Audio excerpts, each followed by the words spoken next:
con este filtro parezco turco o algo así.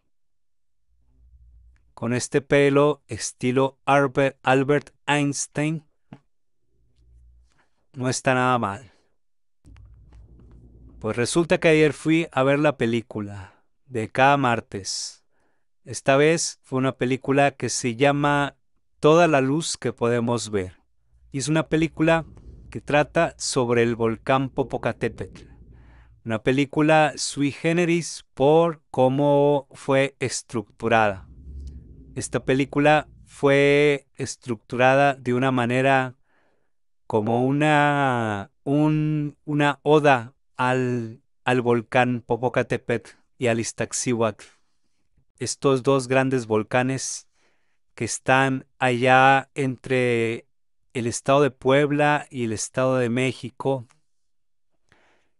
y que desde siempre han causado gran admiración y a los cuales se les ha atribuido una como personalidad, como si fueran dos presencias muy fuertes y poderosas.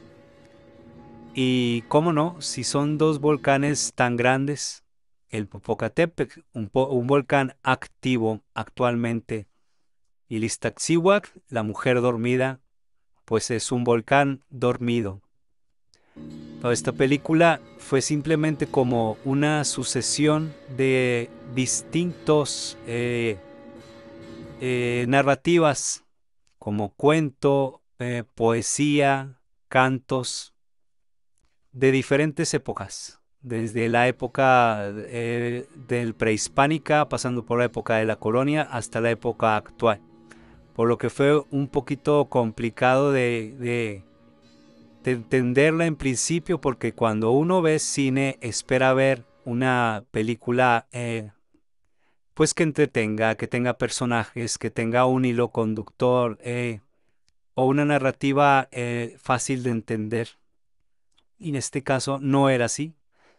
Era una película en un tono totalmente contemplativo, una película que hace reflexionar sobre el paso del tiempo y cómo estos dos grandes gigantes que han inspirado a todos los pobladores que han pasado por aquellos lugares, pues finalmente ya estaban desde antes que llegaran a poblar toda esa zona de Puebla y del Valle de México, y que esos volcanes han sido testigos de muchas guerras, de muchos triunfos, de muchos fracasos, de muchos personajes, y actualmente así es todavía. Entonces, estos volcanes están desde antes que estuvieran las personas ahí, y probablemente en un futuro, ojalá que muy lejano, esas ciudades también desaparecerán y los volcanes quedarán ahí como testigos mudos de toda esa transformación. Y es un tema, el tema de la temporalidad y de la existencia es un tema profundo y que suele tener tintes un poco densos o pesimistas, porque bueno, desde un punto de vista, porque finalmente todo va a desaparecer. La gente, las ciudades, grandes o chicas, pero finalmente los volcanes también tarde o temprano pasarán por un proceso geológico en el que se transformarán y eventualmente también cambiarán y después desaparecerán. La película es de un tono muy, muy, muy lento, incluso ejemplificado en una escena, en varias escenas donde aparece una tortuga que va caminando con un paso lento, como si fuera una metáfora del paso del tiempo que camina lento, lento, lento, lento y sin embargo, con toda su lentitud, todo lo va transformando. En la película, el personaje principal eran los volcanes, porque los actores simplemente se limitaban a narrar o recitar los poemas o los textos narrativos que existen o los cuales se seleccionaron para crear esta obra, pero lo que predominaba era el paisaje y el sonido peculiar que hay en esa zona de volcanes que no es un sonido como de, digamos, como de un bosque donde se escuchen pajaritos o algunos cantos o no sé, un ruido en la vegetación. Es un sonido donde casi no hay presencia. No se escucha ni siquiera ruidos animales, salvo algunos grillos tal vez en la noche, pero meramente en el día solamente se escucha un ruido del viento. Solo se escucha el viento pasar. Cómo va acariciando ese tipo de pastizal tan peculiar que hay en las zonas volcánicas. Que personalmente lo he visto en el Nevado de Toluca y por supuesto también en el Paso de Cortés. El Paso de Cortés es la zona que está en medio del Popocatépetl y el Iztaccíhuatl. Hay una zona intermedia donde se dice que por ahí pasó Hernán Cortés cuando llegó me parece que al Valle de México. Y bueno, por eso recibe su nombre Paso de Cortés y desde ahí se puede sentir ese aire fresco, ese aire a veces helado y se puede ver, que yo estuve ahí, como lo digo, el suelo volcánico, que es una textura y apariencia muy particular, es de esa tierra volcánica, es de un color negro, oscuro, como sintiera uno como si está en Marte. Pero bueno, pues bueno, eso fue la película, una película totalmente contemplativa y en el espacio en que la vimos nos pudo estar más que ideal porque es el patio de una casa antigua donde empezó a lloviznar un poco, teníamos miedo de que se fueran a mojar el proyector, pero finalmente simplemente se cubrió y pudimos continuar con la película. Con un poquito de llovizna y con un paisaje detrás de la pantalla de unos árboles inmensos que hay ahí en el bar Gargantúa, aquí en Monterrey.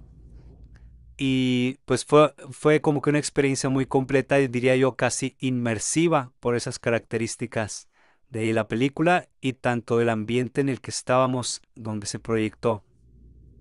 Una película que me dejó pensando mucho sobre el paso del tiempo.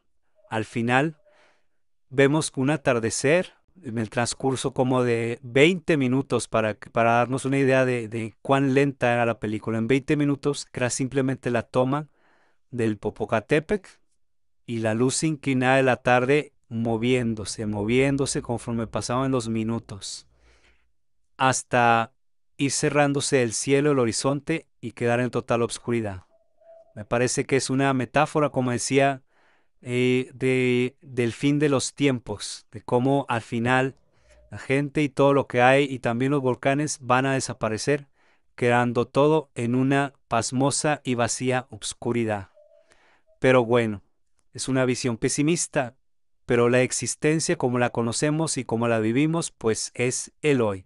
Somos nosotros habitando este planeta, recorriendo, sí, los valles, las montañas, llenando todo de vida y subsistiendo en este planeta que aparentemente lleva millones, miles de años funcionando de manera armónica, pero que eventualmente irá transformándose.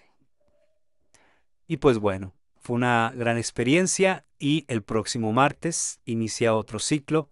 El ciclo de este mes terminó y fue sobre las películas del actor Gavino Rodríguez, que al final en esta película ya no fue protagonista, por así decirlo. El protagonista eran las propias montañas y los diferentes actores que aparecían ahí recitando los poemas, las narrativas simplemente eran como espectadores de esa grandeza. Y en el caso de Rabino Rodríguez, fue muy simbólico que en un dado momento su escena, para mí más simbólica, era cuando estaba tendido en el suelo, donde está el pastizal, ese tan característico del volcán, y se cubrió él mismo con ramas del pastizal, como dando a entender que él se unía con la tierra y él como persona o como personaje desaparece y se transforma también en paisaje o se mimetiza con el paisaje volcánico. Gran metáfora.